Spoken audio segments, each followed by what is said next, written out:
këtë ditë nuk mund të ndaja diçka tjetër përveç se të flisnim për rolin e gruas në sytë e Perëndisë dhe në planin e Perëndisë. Patjetër që ne dim, edhe secili nga ne ka kontakt me nënën, me motrën, dikush janë vetë gra edhe din rolin e tyre në familje apo në shoqëri, po si e shikon Zoti gruan në planin e tij. Jeta në fakt jeton në një realitet kur kjo botë po projekton, po ta shikoni gjithandej, projekton njeriu e së ardhmes, kudo hap televizorin, ti shikon diçka. Hap me rrjetet sociale, ti shikon diçka dhe në fakt ata projektojnë njeriu e së ardhmes. Ata shpeshherë të bëjnë të pakënaqur për atë që ti ke, që ti të shikosh diçka tjetër. Pra, të projektojnë jetën tënde, dëshirat e tua, edhe shpeshherë projektojnë edhe rolin e gruas në shoqëri. Me këtë çfarë do të them? Do të them se që nga fillimi, po ta shikojmë, Satani zgjodhi të godasi gruan së pari, edhe mendoj që edhe tani mënyra se si vepron kjo botë me gruan është për ta rrëzuar atë edhe për të projektuar një imazh të gabuar apo një plotësi të gabuar të gruas, duke menduar që ajo është plotësuar nëse është e fokusuar tek bukuria, pse bukuria është e rëndësishme, por ne shikojmë që kohët e sotme vlera e gruas është reduktuar vetëm tek pamja dhe te gjërat fizike, kur realisht Zoti ka vendosur në të thesaret të fatshmëra, janë me shumë vlera. Edhe dua sot që ta shikojmë gruan në këndvështrimin e Perëndisë, dhe dua të udhëtojmë përmes historisë, dhe të shikojmë plotësinë se si gruaja mund të jetë më plot në Zotin, dhe çfarë Zoti kërkon nga një grua. Do ta shikojmë për gjatë rrjedhës së historisë, do të shikojmë rolin e saj në histori, do të shikojmë rolin e saj në familje, edhe rolin e saj në kishë, në shërbim. Dhe në faqet e para të Biblës, Perëndia na zbulon si fitoria mbi të keqen do të vinte përmes gruas. Nuk e di nëse keni hapur që nga Zanafilla, aty është një premtim mesianik. Po ta shikoni, çlirimi do vinte përmes gruas. Po pse përmes gruas? Unë kam menduar herës se gjë, po edhe gjatë kohës që Zani më tha për ndar këtë mesazh, po mendoja pak. Se Zoti zgjodhi që përmes gruas do të vinte çlirimi, se do ta shikojmë që gruaja ka një rol thelbësor në planin e Perëndisë. Po ta shikojmë që nga fillimi gruaja u krijua nga brinja e burrit, thot Bibla. Pra Zoti e krijoi gruan nga burri, edhe të dy bashkë ishin të projektuar në imazhin e Perëndisë dhe kishin një mision. Misioni i tyre ishte të mbushnin tokën me bijë të Perëndisë. Pra ta mbushnin tokën me bijë të Perëndisë. Dhe çfarë ndodhi? Pikërisht duke qenë në imazhin e Perëndisë Adami, ai do të projektonte dhe të lindë një fëmijë, të cilët do të ishin në imazhin e Perëndisë. Po kur Adami ra në mëkat, problemi ishte se ai nuk mund ta trashëgonte fëmijët e tij, nuk mund ta trashëgonin imazhin e Perëndisë, sepse Adami e kishte korruptuar faren e vet. Dhe Zoti pikërisht zgjodhi gruan, atë enë më delikate që Satani e zgjodhi ta godasi qenin njerëzore ta rrëzojë në mëkat. Zoti zgjodhi po atë enë, gruan, që të jepte mundësi njerëzimit, pra njerëzve, të ngriheshin në lartësinë që Perëndia i krijoi që në momentin e parë me Adamin, në imazhin e tij. Dhe çfarë ndodhi?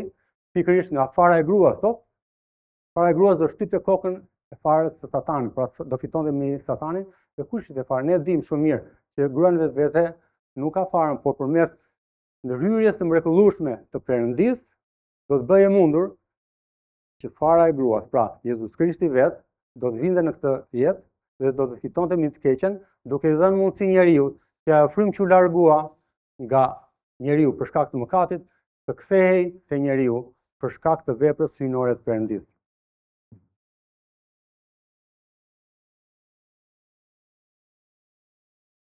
Po ta shikojmë tek në fakt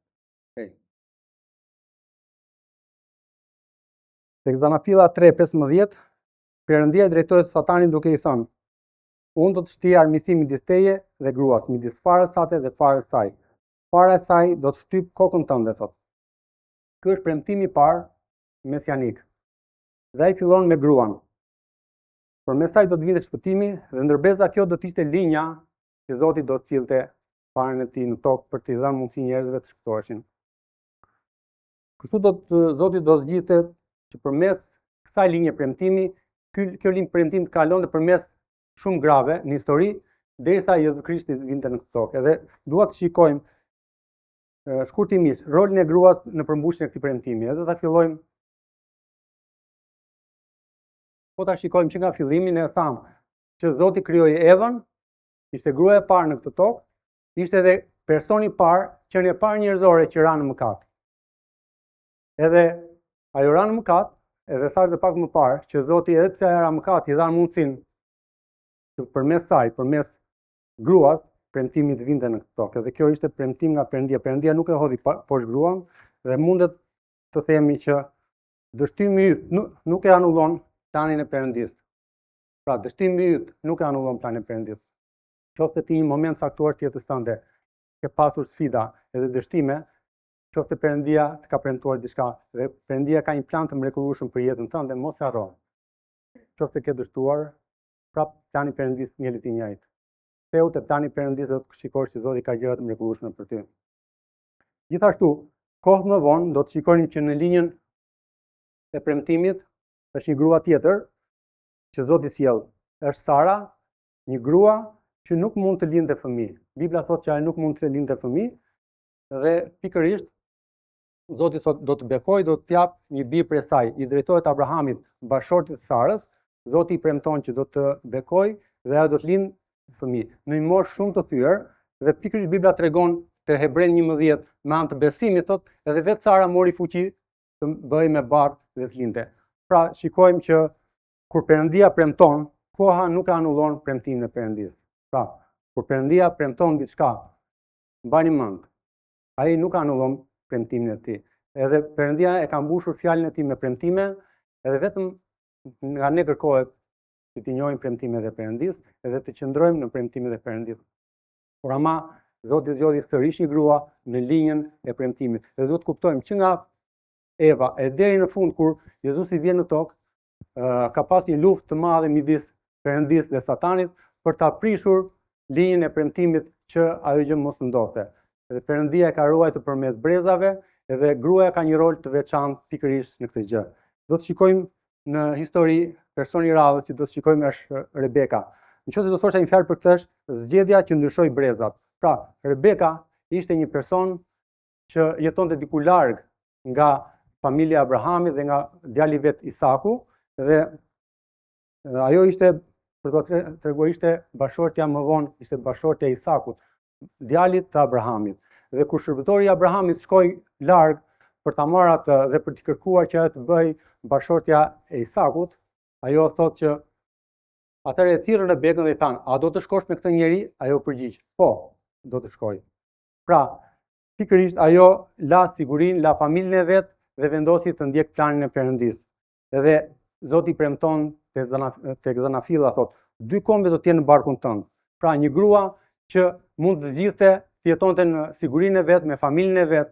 Pra, me familjarët e vet ajo zgjodhi të ndikte planin e Perëndis dhe Perëndia e bëri të madhe në histori. E thotë që dy kombe do të vinë nga ajo edhe përveç saj, përmes linjës saj do të vinte shpëtimtari. Një grua që mban historinë. Bindja jote sot mund të ndryshojë brezat e nesërm. Pra nëse ti i bindesh sot Perëndis, brezat e nesërm nga linja jote mund ndryshojnë. Ti do kesh një ndikim shumë të madh në familjen tënde, ti do kesh një ndikim te fëmijët e tu, te brezat. Pra, mos ta shikosh vetëm sot. Përpara nëse ti beson Perëndis, jeta jote do ndryshojë, sepse Perëndia e premton, po nga ana tjetër brezat e tu do ndryshojnë, e ardhmja e fëmijëve tu do ndryshojë, edhe sepse gruaja ka një ndikim shumë të madh dhe do ta shikojmë më vonë. Gjithashtu, do të shikojmë një personazh shumë të veçantë për ata që e dinë, është Rahabi, besimi që ka përcjell turpin. Pse e quajmë kështu? Sepse Bibla thotë që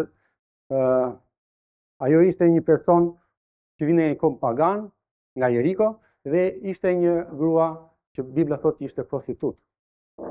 Por, një moment të caktuar të historisë, ajo zgjodhi të besojë Perëndis. Dhe Bibla tregon se Jozue 2 vargu 11, ajo i drejtohet pionëve atyre që kishin vajtur për të kuptuar se çfarë ndodhte në territor, dhe ajo i strehoi dhe i ruajti ata, edhe thot, Zoti Perëndia juaj është Perëndia lart në qiell. Ata kishin dëgjuar, gjithë kombet kishin dëgjuar për mrekullitë që Zoti po bënte përmes Izraelit, se si Zoti hapi detin dhe ata kaluan në tokë të thatë, ashtu siç hapi Jerikon dhe kombi i Perëndisë Izraeli kaloi, dhe kjo ishte hapur në gjithë kombet e tjera, që një kombi madh po vinte dhe një komb që kishte dorën e Perëndisë me vete. Dhe kjo grua e kishte dëgjuar atë gjë. Dhe jo vetëm që dëgjoi, po edhe besoi.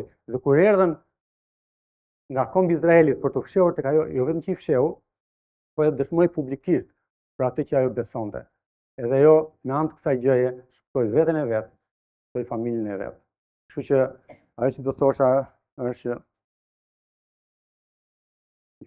përveç kësaj, kjo grua u fut në galerinë e besimit. Nëse do ta shikojmë te Hebrejnë 11, në anë të besimit Rahabi, një prostitut, nuk humbi bashkë me ata që nuk besuan, sepse kishte pritur paqësisë zbulusit. Ajo fitoi sepse besoi. Po, nga ana tjetër, do të shikojmë te Mateu 1:5, mund ta shikoni vetë, se si thuhet në linjën e besimit kur tregoi për gjeneralogjinë e Jezusit, te vargu 5, Salmoni i lindi Boazin nga Rahabi. Pra, Rahabi ishte mamaja e Boazit, do ta shikojmë në histori, në Bibël e kemi, Boazi ishte një person i veçantë, edhe e kemi pak më poshtë. Po jemi në linjën, në hallkën e linjës së besimit apo të trashëgimisë se si vjen Jezusi, kjo grua ka shënuar emrin e vet, sepse ajo besoi tek Perëndia dhe te veprat e Perëndisë. Dhe personi tjetër, pra, mos ta harrojmë, identiteti i një grue nuk përcaktohet nga e kaluara e saj. E kam shënuar këtë dhe doja që ta thosha. Patjetër secili nga ne mund të ketë një kaluar që mund na ketë dëmtuar në reputacionin ton, por nëse ti beson Perëndisë, identiteti jot është ajo që ti beson, jo e kaluara jote. Zoti ta ka falë të kaluarën, Zoti ka falur mëkatet, dhe Zoti kërkon që të kesh një jetë e re me ta. Por ajo që pritet nga ty është ti besosh Perëndisë. Dhe në histori, po ta shikojmë, personazhi i radhës është Ruthi. Ruthi është një person i cili ishte nga një kom tjetër, ishte nga një kom Moabit, themi, ishte kufitar të Izraelit, nuk ishin lejuar të futeshin në asamblenë e Perëndisë sepse nuk e kishin lejuar kombin e Izraelit të kalonte në territoret e tyre dhe kishin dashur ta luftonin. Por një kohë caktuar, kur kishte zibuke dhe një familje nga Izraeli shkoi në Moab, kjo u martua me një nga fëmijët e kësaj familje dhe kur ai fëmia vdiq, kjo bashkë me vjerrën e vet e ndoqi vjerrën edhe i thot pikërisht këtë gjë. Populli ju do të jetë populli im dhe Perëndia ju do të jetë Perëndia im.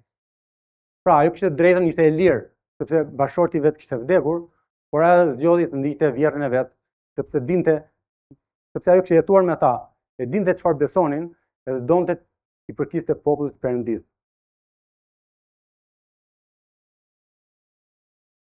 Edhe do të shikojmë që ajo zgjodhi besnikërinë mbi sigurinë. Ai mund të rinte me siguri me familjen e vet, po zgjodhi të ndiqte Zotin besnikërisht.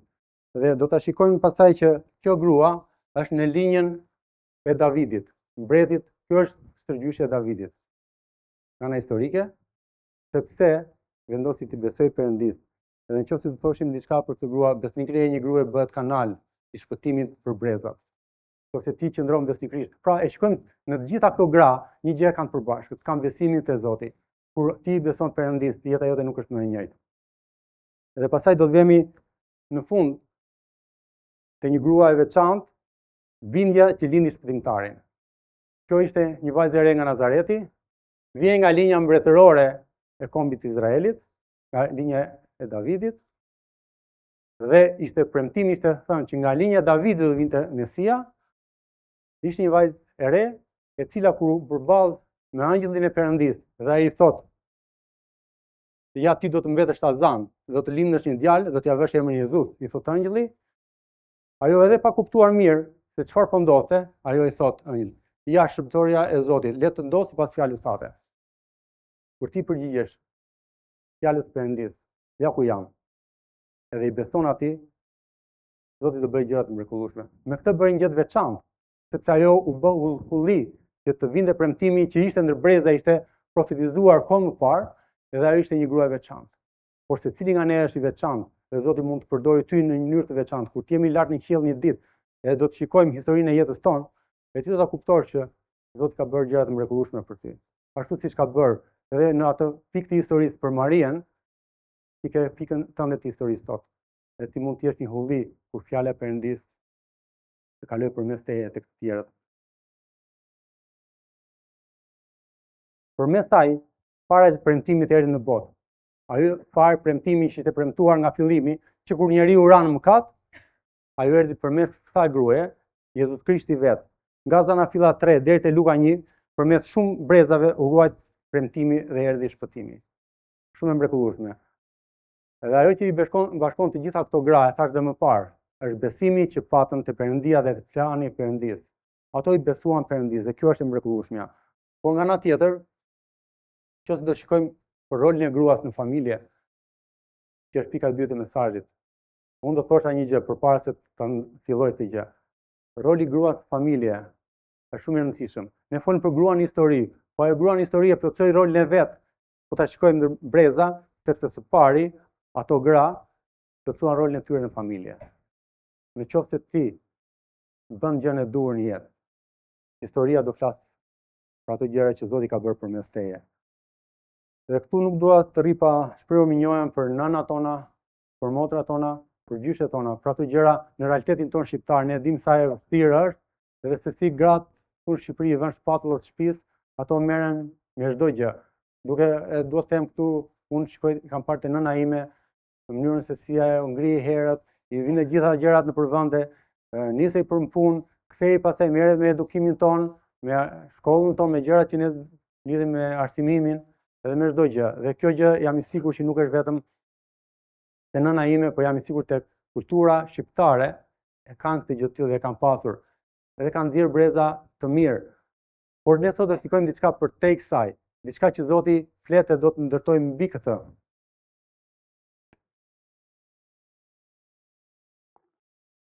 Dhe këtu do të shikojmë disa nga përgjegjësitë dhe detyrat e gruas në familje. Dhe këtu do mbase futet e pak, sepse po flasim vetëm për gruan, edhe ata që janë burra të gjejnë pak veten këtu, se si ta shikojnë veten e tyre në raport me gruan dhe për ta parë se cili është roli i gruas në familje. Së pari, respekt dhe nështrim ndaj bashortit. Është pika e parë që duhet ndaj. Bibla na mëson dhe tregon se respekti dhe një qëndrim nështrues ndaj burrit të saj. E kërkon Bibla këtë gjë, po është strukturë, pjesë e rendit të vendosur nga Perëndia. Dhe te Efesianët, po ta shikojmë Efesianët 2, vargu 24 22-24, ju gra nështrojeni burrave tuaj por si Zotit, sepse burri është kreu i gruas, sikurse edhe Krishti është kreu i kishës, dhe ai vetë është shpëtimtari i trupit. Ashtu si kisha i është nështruar Krishtit, kështu dhe gratë duhet i nështrojnë burrave të tyre në çdo gjë. Dhe kur flasim për nështrim, nuk do të kemi parasysh skllavërim. Sepse ndonjëherë kur ne flasim për nështrimin, keq kuptohet me një ndjenjë skllavërie. Por Bibla flet sërish tek e para Pjetrit 3 vargu 1 deri në 2. Gjithashtu dhe ju gra, nështroni burrave tuaj, që edhe nëse disa nuk i bindën fjalës, të fitojnë pa fjalë nga sjellja e grave të tyre, kur të shohin sjelljen tuaj të lirë dhe me frikë. Pra, nështrimi apo sjellja me nështrim me respekt ndaj bashortit ka shumë aspekte, se si ti mundet të ndikosh në familje, mund të ndikosh te bashorti jot nëse është një person që nuk e njeh Perëndin. Dhe ti mund ta fitosh atë me sjelljen tënde të lirë. Edhe thash dhe më parë, ky nështrim nuk është skllavëri, por një qëndrim respekti dhe një marrëdhënie kur burri është thirrur që ta doj gruan dhe ta doj me një dashuri sakrifikuese ashtu si Krishti e deshi kishën. Pra kur flasim për gruan, ti nështrohet burrit, nga ana tjetër po flasim për një burr që duhet ta doj gruan e vet me një dashuri sakrifikuese ashtu si Krishti e deshi kishën dhe dha veten e vet për të. Kështu që kjo është një marrëdhënie nëse nga njëra palë nuk funksionon, nëse gruaja i nështrohet burrit, por nga ana tjetër burri nuk e do gruan, kjo gjë nuk funksionon. Edhe nga ana tjetër, nëse gruaja nuk i nështrohet burrit dhe burri e do, prapë nuk funksionon. Duhet të jenë të dyja në harmoni. Gruaja që do, po edhe nëse burri nuk e bën këtë gjë, gruaja do ta fitojë burrin e vet me anë të respektit dhe nështrimit që ka. Se bën sipara Zotit dhe nuk është çështje skllavërie. Pika e dytë është ndihmë dhe bashkëpunim me bashortin. Nëse të flasim për këtë, roli i gruas në martesë lidhet me qëllimin e krijimit të saj. Pra, që nga fillimi tek Zanafilla, 2 vargu 18 Perëndia tha, nuk është mirë që njeriu të jetë vetëm, unë do t'i bëj një ndihmë që i përshtatet. Pra, ky është qëllimi i krijimit. Kur Zoti e krijoi gruan, e krijoi që të ishte krah me burrin, të ishte një ndihmë që i përshtatet. Dhe kur flasim fjala ndihmë, nuk është një dobësi që i duhet sepse burri nuk i bën dot gjërat, por sepse kjo fjalë përdoret edhe për Zotin, kur Zoti është një ndihmë për Izraelin. Është një forcë që i qëndron për krah dhe kujdeset për të. Dhe gruaja është një forcë, një ndihmë që i qëndron për krah burrit dhe kujdeset për të. Ky është kuptimi i të qenit ndihmë dhe bashkëpunim me bashortin. Pra, nëse do thosha diçka është gruaja nuk është rivale, ai është partnere në misionin e familjes dhe në planin e Perëndis. Gruaja plotson atë që burri nuk mund ta përmushi i vetëm. Dhe të dy bashkë plotsojnë atë që Bibla thot, ata reflektojnë imazhin e Perëndis. Dhe kështu duhet të jetë, të reflektojmë imazhin e Perëndis, që kjo botë e ka humbur dhe përmes asaj që Krishti e solli në këtë botë, ne duhet ta reflektojmë, që të tjerë të njohin Jezusin në ne. Dhe nuk ka vend më të mirë se sa familja, dhe kur goditet familja, goditen brezat. Edhe është një luftë shumë e madhe sot në botë, që të godasësh familjen. Një gjë tjetër është besnikëri dhe pastërti në martesë. Kjo është elbësore. Bibla e thekson shumë besnikërinë dhe bashkëtorë. Hebrejnë martesa të nderohen thot nga të gjithë dhe shtrati martesor i papërmbyer, sepse Perëndia do të gjykojë kurvarët dhe kurorshkelësit. Edhe është një detyrë në martesë për të qenë të shenjtë dhe të pastër dhe besnik në marrëdhënie martesore. Dhe kjo gjë është përgjegjësi e të dyve, po flasim për gruan tani, edhe është shumë e rëndësishme, sepse duam të kemi një martesë të shëndetshme që të shërbejnë së bashku Perëndis. Një pikë tjetër shumë e rëndësishme dhe thelbësore është të ndërtojmë dhe mirëmbajmë shtëpinë. Edhe kur flasim për këtë gjë, Bibla lidh shpesh rolin e gruas me ndërtimin dhe mirëmbajtjen e familjes. Te fjalët e urta 14 vargu 1, gruaja e urtë e ndërton shtëpinë e saj. Po si e ndërton një grua e urtë shtëpinë e saj? Mendoni pak. Po mendoja disa gjëra se çfarë mund të thoshte. Ka shumë gjëra si gruaja e ndërton shtëpinë. Edhe nëse i futshë anëve fizike, janë pafund se çfarë mund të bëjë gruaja, po nuk do të qëndroj te kjo. Nëse do të flisja për ato është e ndërton me fjalën e Perëndis. Kur fjala e Perëndis është në themel të jetës së saj. Kur fjala e Perëndis është në themel të jetës së një gruaje, ajo ndërton shtëpinë, sepse ajo udhëheq nga mençuria e shkrimeve dhe zbaton atë në jetë dhe drejton familjen, duke qenë vetë e fokusuar te fjala e Perëndis. Tjetra është përmes lutjes. Përmes lutjes të vazhdueshme për familjen e saj. Ato janë një muroj për familjen. Dhe një grua që lutet për familjen ka ndikim në breza, e kam thënë edhe do ta them më pas. Shpesh lutjet e fshehta të një nëne nuk i sheh askush, përveç se Perëndis. Mbani mend këtë gjë. Përgjegjësia juaj është të luteni dhe të vendosni një muroj në familjen tuaj përmes lutjeve. Dhe një gjë tjetër është përmes shembullit të saj, të përditshëm në familje. Dhe atmosfera shpirtërore e një shtëpie shpesh lidhet thellë me ndikimin që nëna ka në familje apo gruaja.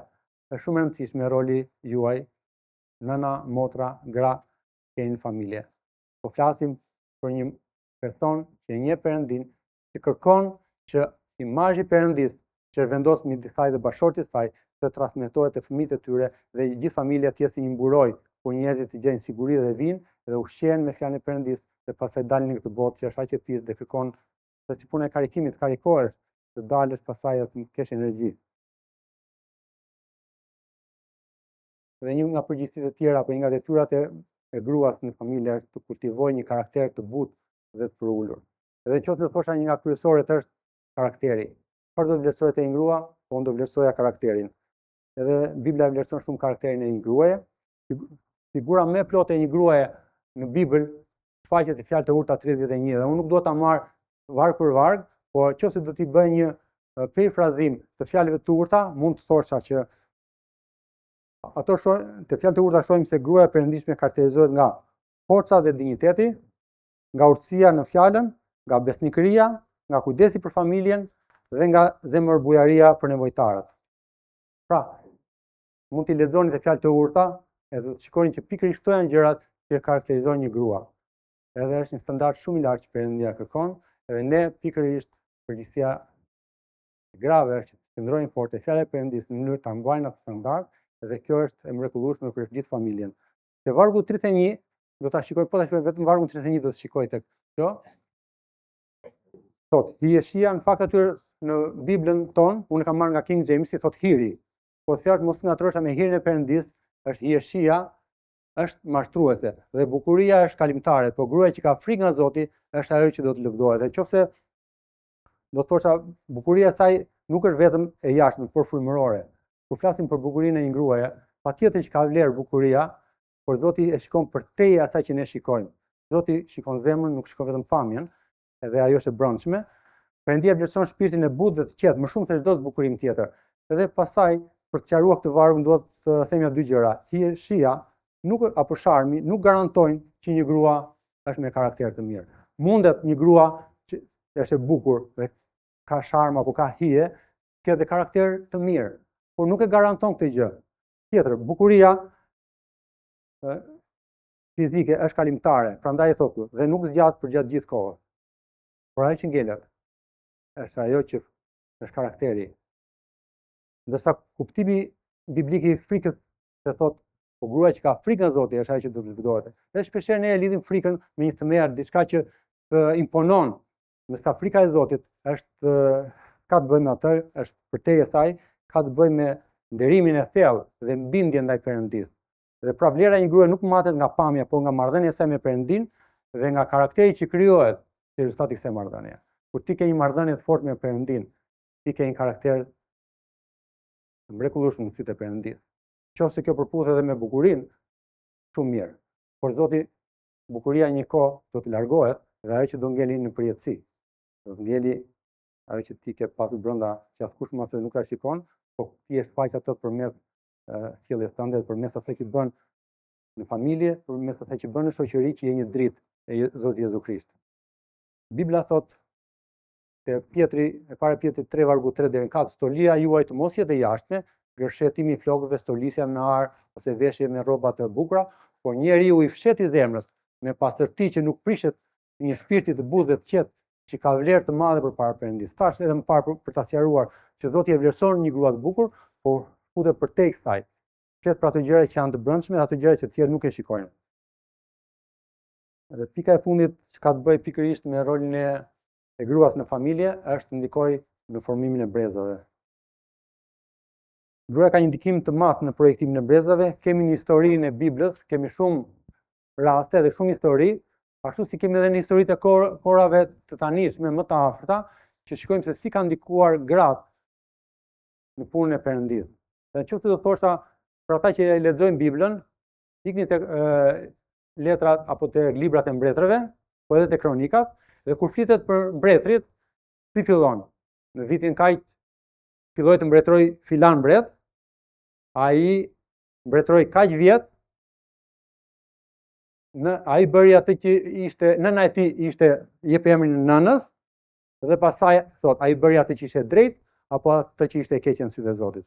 Pra, direkt pas përmendjes së nënës, flet, merrni dhe shikoni, ishin 21 mbretër, nga cilët 10 ishin ata që bën atë që ishte drejt, edhe listoi emrin nënës, dhe 11 ishin ata që bën gjën e gabuar dhe listoi dhe thuaj emrin nënës. E pash me vëmendje para se të ndaj këtë gjë, nuk mund t'i marr të gjithë se do na duhet shumë kohë, por kjo është që Zoti vlerëson edhe përmend rolin e nënës, se si ka ndikuar, dhe ai, ky person ishte mbret dhe ka ndikuar në gjithë historinë e kombit të tij. Po nga ana tjetër kemi edhe në historinë e kishës. Mund të shikojmë Timoteu, një drejtues i kishës së hershme që u ndikua nga besimi i gjyshes vet dhe i nënës vet, Loides dhe Unikës. Bibla thotë e dytë Timoteut 1 vargu 5 tregon se çfarë roli kishte gjyshja e tij në formimin e karakterit të Timoteut, dhe Timoteu ishte një nga personat që Zoti e ka përdorur më pas shumë, ishte nga dishepujt e Palit. Por gjatë kohës që po studioja dua të shikoj edhe dy gjëra për se si ka ndikuar. Edhe kjo është një histori e mëvonshme. Ishin dy persona, edhe nënat e tyre nuk njihen. Edhe unë si kisha dëgjuar ndonjëherë dhe nuk besoj se ju keni dëgjuar, po ata persona mund të keni dëgjuar. Nëna e parë që pash ishte nëna e John Wesleyt. Nuk e di nëse keni dëgjuar, është një reformator, një person që në vitin 1700 ka jetuar edhe Zoti ka pas një rizgjim në atë kohë për kishë, sepse njerëz e vendosin jetën e tyre i shërbejnë Perëndis deri në fund duke shërbyer në vende shumë të larta, duke ndarë fjalën e Perëndis me shumë zell dhe me pasion. Suzana ishte nëna e tij, ajo pati 19 fëmijë, edhe me secili nga ata u kujdes të rriste në frymën e Perëndis, duke qëndruar pranë, duke kaluar kohë me ata, duke modeluar sjelljen e tyre në fjalën e Perëndis dhe duke kaluar kohë me secilin prej tyre në lutje. Dhe 2 nga fëmijët e saj ishin misionar shumë të njohur, edhe si Zoti ka përdorur ai shumë në kohën e rizgjimit të kishës. Gjithashtu edhe ishte nëna e Billy Graham, edhe ajo e ka mësuar të qenë frymëri të respektonte fjalën e Perëndis dhe të kishte një disiplinim shpirtëror. Ajo nuk predikoi kurrë në asnjë stadium, në asnjë vend, po Billy Graham, nëse e keni dëgjuar, është nga predikuesit më të mëdhenj të kohërave të sotme, ka lindur 1918, ka vdekur në 2018, dhe kryesisht ka ndarur ngjillin në stadiume të mëdha, ka pas shumë njerëz që kanë besuar dhe kanë dëgjuar dhe i kanë besuar Perëndis, po ajo që do të thosha ta lidha me këtë është që bota nuk mund ta shoh kurrë një nën mbasi që lutet tek shtrati apo tek krevati i fëmijës vet. Por veshët e Zotit janë aty dhe dëgjojnë lutjet e një nëne, edhe në qoftë se një nën mbjell fjalën e Perëndis te fëmia e vet, te fëmijët e vet, ajo po mbjell për përjetësinë. Sepse duke investuar jetën tënde te fëmijët e tu, ti po investon që ata fëmijë të rriten në Zotin, ta duan Zotin, dhe do shikosh se si fëmijët që do rriten do t'i shërbejnë Perëndis me zell dhe me pasion. Një grua që ecën me Perëndin ndërton më shumë se sa mure. Kam dhënë disa gjëra që për të kuptuar se roli i gruas ndërton karaktere. Rrit më shumë se sa fëmijë, ajo rrit brezat dhe bën më shumë se sa detyrën e vet. Ajo përmbush një thirrje nga Perëndia.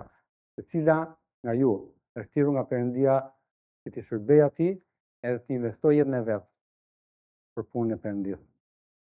Edhe pastaj të treti do të shikojmë rolin e gruas në kishë. Edhe patjetër ky rol është shumë i lidhur shumë me marrëdhënien tënde personale që ke me Zotin. Nëse ti ke këtë marrëdhënie me Perëndin, nëse aty ku askush nuk të shikon në familjen tënde, ti e bën detyrën siç duhet, kjo do të reflektohet edhe në kishë. Edhe aty do vinë natyrshëm. Nuk do të sforcohesh fare për ta bërë këtë punë me Perëndin, nëse ti e bën rolin tënd në familje. Edhe kurtimisht do thosha se kjo pjesë që midis burrit dhe gruas, për sa i përket në këndvështrimin i Zotit dhe në Krishtin, janë të barabartë. Edhe Bibla thot, te Galatasi 3:28, nuk ka as mashkull as femër, sepse të gjithë janë një në Jezu Krishtin. Ky varg nuk fshin dallimet gjinore. Pra, ajo që është grua, ajo që është burr, por po flasim, po shpall barazi në vlera, në shpëtimin përpara Perëndis dhe në trashëgiminë shpirtërore. I kanë të përbashkëta në Zotin. Gruaja nuk është një besimtare dorës së dy, thot Bibla, por është një bashkë trashëgimtare e hirit Perëndis, e thot tek Hebrejnë, te parë Pjetri 3:7. Jeni bashkë trashëgimtare në trashëgiminë e Perëndis. Kështu që do të kuptoni që keni një rol shumë veçantë në kishën e Perëndis, ashtu si burrat kanë. Patjetër që rolet janë ndara, edhe nëse do flisja për fushën e shërbimit, do të shpjegoja që fusha e shërbimit është së pari shërbimi i lutjes dhe ndërmjetësimit. E thash dhe në familje, sa rëndësishme është rëndësia e lutjes së nënës apo gruas në familje, se si ajo është mburoj për familjen e vet, në këtë aspekt edhe në kishën e Perëndis. Roli juaj është shumë i thelbësor. Zoti ju ka dhënë urtësinë edhe këmbguljen që ndroni në lutje, ashtu si edhe na kërkohet dhe neve, edhe ju mund të jeni një mburoj edhe për kishën e Perëndis kur keni lutje, dhe Bibla tregon se si gra veçanta kanë qëndruar në lutje dhe si Zoti ka përdorur ndër shekuj, ndër breza, por nga ana tjetër Bibla tregon që mësimdhënia që gratë mund i japin për fëmijët dhe për dishpëllizimin e tyre. Pra, kur flasim për mësimdhënie, kisha e hershme u rrit shpesh nëpërmjet shtëpive të grave. Edhe shikojmë që ato i mësonin fëmijët e tyre, ato mësonin gratë e tjera, dhe Bibla i porosi se si duhet gruaja të sillet edhe të kujdeset, e si mund të mësoj gratë e tjera dhe fëmijët e tyre, thash edhe në aspektin e familjes, po edhe në kishë është e njëjta gjë. Tjetra është mikpritje dhe mbështetje praktike. shumë e rëndësishme. Ashtu si është shumë e rëndësishme që kur mikprisni në shtëpinë tuaj, juve i hapni derën të tjerëve për familje, në të njëjtën gjë ju hapni derën në kishën e Perëndis. Me shembullin tuaj, me mikpritjen tuaj është një përgjegjësi shumë e madhe që gruaja ka në kishë. Edhe pjesa tjetër është dëshmi publike e ungjillit. Ashtu si gratë që ndoqin Jezusin dhe shpallën atë pas ringjalljes, gratë janë thirrur të shpallin Krishtin. Është përgjegjësi edhe detyra ashtu si burrat e kanë ta shpallin ungjillin, ashtu është përgjegjësia e juaja ta shpallin ungjillin, të tregoni të tjerëve atë që Zoti ka bërë për njeriu, për ty personalisht, në çfarë Zoti mund të bëjë për atë gruan tjetër apo atë personin tjetër që ti po i ndan. Roli i gruas në kishë nuk është periferik, e thash më parë, është pjesë e projektit të Perëndis. Mbas ajo nuk mund të jetë gjithmonë në podium, nuk është në podium, por ajo është gjithmonë në themel të punës së Perëndis në kishë. Ajo mund të mos jetë gjithmonë në qendër të vëmendjes, por është gjithmonë në qendër të punës së frymës së shenjtë. Dhe Zoti vepron ashtu si vepron me burrat, vepron edhe me gratë, që puna e Perëndis përhapet, dhe kur një grua shërben me përurësi dhe me guxim, do të shikojmë që kisha forcohet, familja bekohet, edhe ungjilli përhapet. Kur një grua shërben me përurësi edhe me guxim punën e Perëndis, ungjilli përhapet, kisha forcohet, edhe familja bekohet. Dhe këtë Zoti e kërkon nga të gjithë. Po edhe nga mënyrë të veçantë me që po flasim e po ndajmë për gratë, se si Zoti shikon ato në histori, në familje edhe në kishën e Perëndis. Por, tani doja të bëj një pyetje që është e rëndësishme për a e njeh personalisht Zotin Jezu Krisht, se po flasim për historinë, po flasim për rolin që ti ke në familjen tënde, por nëse ti e njeh Zotin Jezu Krisht, kjo është pyetja, sepse para se ti jesh një nën, para se ti jesh një bashkëshorte apo një shërbëtore, ti je një shpirt që ke nevojë për shpëtimtarin. Ti je një shpirt që ke nevojë për shpëtimtarin. Dhe këtu në sallë jam i sigurt që mund të ketë njerëz që nuk besojnë fare që Perëndia ekziston, ashtu si ka njerëz që besojnë që Perëndia ekziston, por nuk e dinë se kjo është e dhura, po atyre që mendojnë që Perëndia nuk ekziston. Mendoni pak. Vetëm dilni një moment dark dhe shikoni qiejt. Unë e kam bërë shpeshherë këtë gjë edhe më para, edhe kur ti hedh sytë dhe shikon lart nga qiejt, ti ato dalin përtej të menduarit tënd. Edhe shikon yjsit, shikon ai sa mund t'i kapësh yjet, edhe ato gjë që janë lart dhe janë në mënyrë të mrekullueshme. Edhe kur hedh sytë përreth, pastaj ti shikon pallate, shikon vepra arti të ndërtuara nga njeriu, dhe kur ti shikon këto që janë këtu poshtë, ti e kupton shumë mirë që ato s'janë bërë vetë. Pse? Se ato nuk mund të bëhen vetë, sepse është dora e njeriu që vepron dhe ndërtohen, se asgjë nuk vjen nga rastësia. Edhe por ato që janë lart në qiell, për shkak se dalin përtej imagjinatës tënde, shpesh njeriu thotë nuk e di si janë krijuar, ose janë krijuar vetë, ose nga rastësia, apo një shpërtim i madh. Të vendosen të gjitha në një mënyrë, në një perfeksion aq të tillë, nuk mund të jenë nga rastësia. Dora e krijuesit i ka ndërtuar, dhe në një mënyrë të mrekullueshme Perëndia ka krijuar universin, edhe ka krijuar edhe njeriu që në fillim. Dhe njeriu Perëndia e do me një dashuri aq të madhe, dhe dashuria e Perëndis. E krijoi njeriu që të kishte pikërisht të marrëdhënie me të. Por problemi ynë kush është? Bibla tregon që problemi ynë është mëkati. Edhe të gjithë thot Bibla mëkatuan. Romakët 3:23 tregon që problemi i çdo njeriu në këtë tokë është mëkati, sepse njeriu u krijua të kishte këtë marrëdhënie me Perëndin, por mëkati u fut në mes midis marrëdhënies së njerëzit me Perëndin. Edhe thashë nga fillimi, fryma e Perëndis u largua nga njeriu kur njeriu mëkatoi, edhe ashtu si me anë të njeriu të vetë mëkati hyri në botë, thot Bibla, dhe me anë të mëkatit vdekja, po ashtu vdekja u shtriti të gjithë njerëzit, sepse të gjithë mëkatuan. Bibla tregon mëkati hyri në botë, u shtritet të gjithë njerëzit, pra thamë për Adamin dhe Evën, se Adami ishte në imazhin e Perëndis, mëkatoi, nuk mundet ta riprodhonte imazhin e Perëndis ashtu siç në atë gjendje që ishte, sepse e kishte korruptuar faren e vet. Fryma e Perëndis ishte larguar nga Adami, edhe toka u mbush me bijtë e tij. Dhe këta ishin bijtë e Adamit, në imazhin e rënd të Adamit me Evën, dhe toka u mbush me bijtë e Adamit mëkatar, dhe po ta shikoni filloi vrasja, filluan turja, idhujtaria, çdo lloj gjëje tjetër që ishte larg prezencës së Perëndisë, të cilën Perëndia e kishte porositur ata, të mos i bënin. Por kur ti je larg Zotit, kur frymëra e Perëndisë nuk banon në ty, ti nuk e mund si ta ndash të mirë nga e keqja, dhe në këtë mënyrë ti vetë drejt keqes. Por Zoti aq shumë na deshi sa tregoj që por edhe një gjë tjetër, mëkati se shpeshherë kur e lidhim mëkatin, e lidhim thjesht me çështjet morale. Dikush ka bërë këtë gjë dhe ai është mëkatar, apo dikush ka vrarë dhe ai është mëkatar. Bibla tregon që nuk është vetëm çështje morali të qenit mëkatar, është ndarje nga Perëndia, është pikërisht rebelimi i zemrës tonë. Nuk shpëtohemi duke qenë njerëz të mirë, nuk shpëtohemi duke u sjell mirë dhe duke rritur një fëmijë të mirë në familje, nuk shpëtohemi duke ardhur në kishë. Sepse problemi jon, paga e mëkatit, thot Bibla, është vdekja. Dhe kur flasim për vdekje, shpeshherë ne e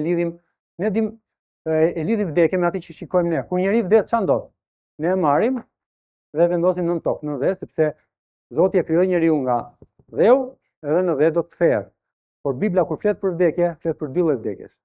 Vdekja e parë është ajo që ne shikojmë të gjithë. Pak ne kuptojmë se dikush vdiq, dhe ç'a ndodhi në atë moment?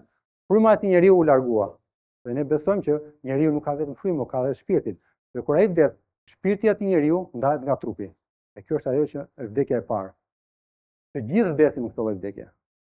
Të gjithë do ta përjetojmë sepse është paga e mëkatit, asaj gjë që ka ndodhur dhe jo jona personalisht, por e natyrës njerëzore që u nda nga Perëndia dhe të gjithë kanë mëkatuar dhe të gjithë janë ndarë nga Perëndia dhe meritojnë vdekjen.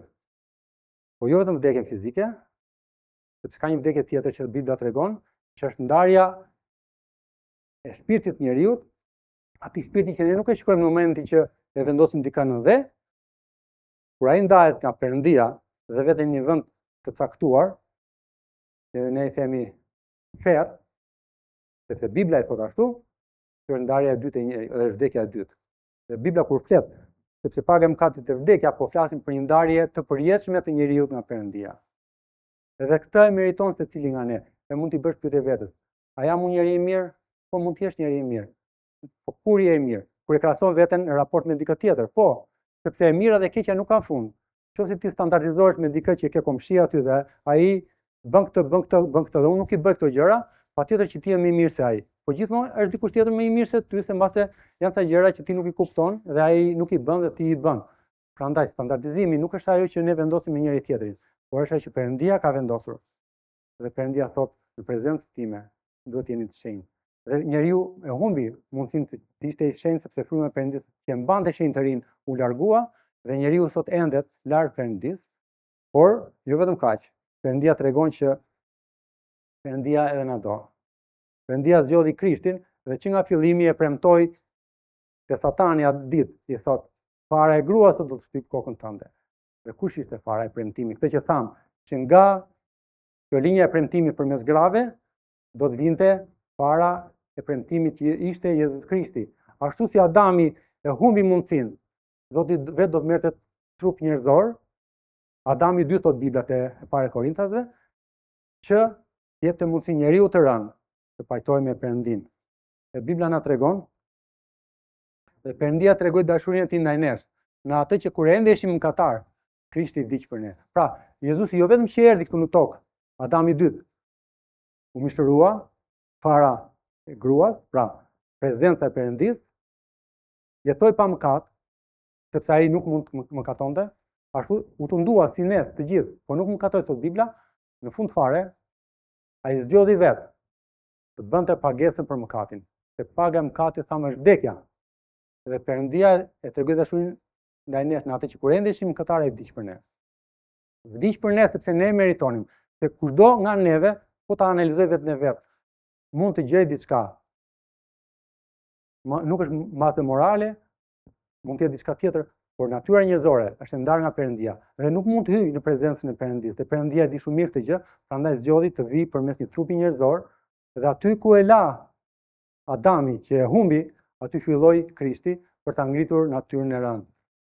Ai vetë mbati mëkatet tona me trupin e tij, mbi drurin e kryqit, që ne të vdekur për mëkat të rrojmë për drejtësi dhe me dhuratat e tij ju shpëtuat. Atë si thash, sepse ashtu si të gjithë vdesin Adamin, kështu të gjithë do ngjallen në Krishtin. Të gjithë diqën Adami për shkak të mëkatit të Adamit, dhe mëkati i Adamit bëri këtë të mundur, që fryma e Perëndis u largua nga Adami dhe të gjithë pasardhët e tij vdiqën. Mendojeni pak një formë piramide, ku nuk kryesh Adami dhe këtu piramida vazhdon dhe shtohet me njerëz, mbushet toka me njerëz mëkatar. Dhe diku në mes të piramidës, vetë këtu Jezusi vjen, fara, pra ashtu siç Perëndia krijoi Adamin dhe vendosi frymën e tij, Perëndia vetë erdhi këtu, që ashtu si Adami mëkatoi dhe gjithë pasardhët e tij mëkatuan, Krishti erdhi këtu, nuk mëkatoi. Dhe kushdo që besonte ai brenda piramidës të njerëzve mëkatar, po ndërton kishën e vet. Dhe kushdo që beson tek ai, të mos u mbas, por të ketë jetën e përjetshme. Prandaj thotë sepse ashtu si të gjithë vdesin Adami, kështu të gjithë do të ringjallen në Krishtin, sepse Krishti na jep mundësinë që fryma e Perëndisë që u largua nga Adami të kthehet tek ai. Edhe ky është ungjilli, sepse unë ju kam transmetuar para së gjithas atë që edhe vet i kam marrë, se Krishti vdiq për mëkatet tona, sipas shkrimeve, se u varros dhe u ngjall të tretën ditë sipas shkrimeve. Që e keni dëgjuar shpeshherë fjalën ungjill. Fjala ungjill do thotë lajm i mirë. Dhe lajmi i mirë që bota ka marrë këto 2000 vitet e fundit është që Jezusi Krishti u quajt bir, që mori trajt njerëzore, po është vetë prezenca e Perëndia vet, mori trajt njerëzore dhe si ka mundësi shpeshherë thonë njerëzit, si ka mundësi që Perëndia të bëhet njeri? Jo. Perëndia ekzistonte përpara se njeriu të ishte krijuar. Perëndia ekzistonte përpara se ne të ishim krijuar dhe ai na krijoi ne në imazhin e vet. Nuk ishim ne dhe Perëndia erdhi u bë si ne. Por Perëndia krijoi njeriu dhe vendosi pastaj të vi, mori një trup njerëzor që t'i japi mundësi njeriu të kthehet aty ku ishte. Për ta falur nga mëkatet, ai vendosi dhe zgjodhi të paguajë në kryq, vdiq, që të plotësoj pagesën tonë që ne se paguanim dot. Dhe ky është lajmi i mirë. Jezusi vdiq, u varros dhe u ringjall. Si u ringjall? Të u ringjall për t'i dhënë mundësi njerëzve të dërgojë frymën e shenjtë të premtimit, që kushdo që beson tek ai mos u mbas, por të ketë jetën e përjetshme. Dhe mendoni pak. Këtë vargun kjo është shumë i mrekullueshëm dhe unë do doja shumë që secili nga ju ta vendosi veten në një fjalë të tillë, sepse Perëndia deshi ai botën sa dha birin e tij të vetëm lindur. Fjalën kushdo vendos emrin tënd. Për ata që nuk i besojnë Perëndis, po edhe ata që i besojnë Perëndis, vendos emrin tënd dhe lexoje.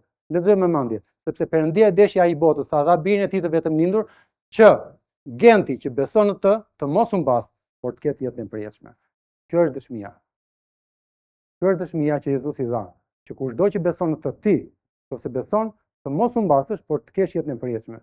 Dhe jeta e përjetshme nuk do të fillojë kur ti të vdesësh, atë vdekjen e parë, që ndahet trupi nga shpirti, po jeta e përjetshme fillon në momentin që kur ti e beson Jezusin, fryma e Perëndis vjen në ty dhe jeta e përjetshme ka filluar. Në atë moment jeta e përjetshme ka filluar. Nëse ti do vdesësh, dhe secili nga ne do vdesë një ditë, dhe çfarë? Ti do vazhdosh atë jetë që ke filluar me Perëndin, ti do të transformohesh atë që thot Bibla, në atë ditë kur Zoti na marrë jetë lart, do të na japë një trup të ri sot, por ajo që ti je, çani jote, është shpirti yt, është ai që ekziston, ka ekzistuar që në moment që u krijove dhe do ekzistosh në përjetësi. Po nga ana tjetër janë ata persona të tjerë që nuk i besojnë Perëndis, unë do doja shumë që askush mos të ishte në këtë kategori, të gjithë i besonin Perëndis.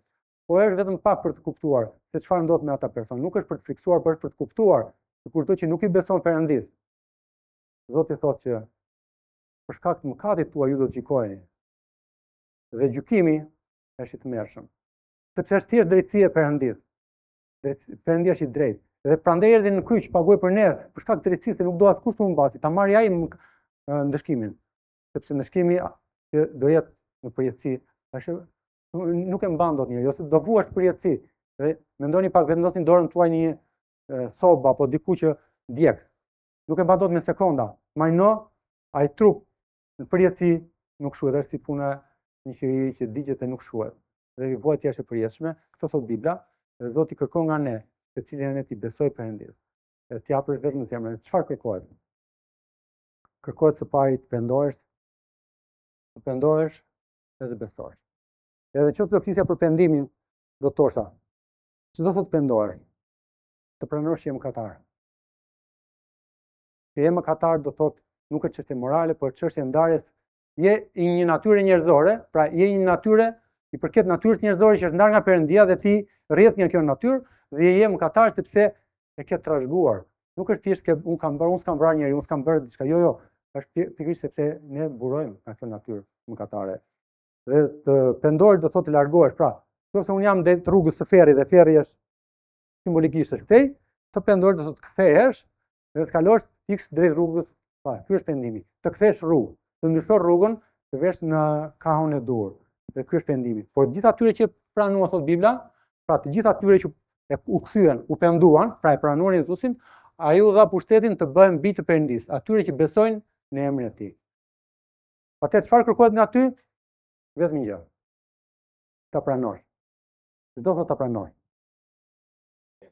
Të besosh, nëse rrëfen me gojën tënde Zotin Jezus dhe beson në zemrën tënde se Perëndia ngjalli prej së vdekurit, do të shpëtohesh.